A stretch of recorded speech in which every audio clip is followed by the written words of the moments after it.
Finally Sabumon captaincy task ജയിച്ചിരിക്കുകയാണ്. Bigg Boss ഒരു twist പോലെ പുതിയൊരു ടാസ്ക് കൊടുത്തു. അതായത് കൈ റോപ്പിനകത്ത് വെച്ചിട്ട് കൈ താക്കാനോ അതുപോലെ സ്ട്രെയിറ്റ് ആയിട്ട് തന്നെ പിടിക്കുന്നത്, എത്ര നേരം പിടിക്കുന്നോ ആരാണ് ലാസ്റ്റ് വരുന്നത് അവരാണ് വിജയിയായിട്ട് വരുന്നത്. പക്ഷെ നമ്മുടെ അനുമോൾ പോയി. പിന്നെ നമ്മുടെ സാബുമാനും ആര്യനും തമ്മിലുള്ള ടഫസ്റ്റ് ആയിട്ടുള്ളൊരു കോമ്പറ്റീഷനാണ് കാണാൻ കഴിഞ്ഞത്. ലക്ഷ്മി സാബുമാനെ നല്ല രീതിയിൽ സപ്പോർട്ട് ചെയ്യുന്നുണ്ട്. അതുപോലെ അക്ബറും നെവിനൊക്കെ നമ്മുടെ ആര്യനെയാണ് സപ്പോർട്ട് ചെയ്തത്. എനിക്ക് തോന്നുന്നത് സാബുമോൻ തന്നെയാണ് നല്ല രീതിയിൽ നല്ല പെർഫെക്റ്റ് ആയിട്ട് പിടിച്ചുകൊണ്ടിരുന്നത്. കുറേ നേരം ആര്യനും ട്രൈ ചെയ്തു, ഒത്തിരി നേരം പിടിച്ചെന്ന് പറയാം. അത്രയ്ക്കും ടഫായിരുന്നു, അത്രയ്ക്കും കൈയൊക്കെ അവരുടെ നല്ലതായിട്ട് വേദനയും ചുമന്നിട്ടൊക്കെ ഉണ്ട്. അപ്പം നമ്മുടെ ലക്ഷ്മി പറയുന്നുണ്ട് സാബുമോനെ സപ്പോർട്ട് ചെയ്തുകൊണ്ടിരിക്കുക. പക്ഷേ അക്ബറും നെവിനും ഒക്കെ പറയുന്ന ആര്യനാണ്. അവസാനം നമ്മുടെ ആദില പറഞ്ഞു നമ്മുടെ സാബുമോനാണ് വിന്നായത്, ആര്യൻ ഔട്ടായി. ബിഗ് ബോസ് ചോദിച്ച് ആരൗട്ടായെന്ന് പറഞ്ഞു.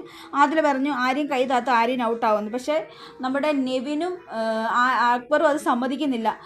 ആര്യൻ മടക്കിയിട്ടില്ല, സാബുമോനും മടക്കി ഇത് സമ്മതിക്കത്തില്ല.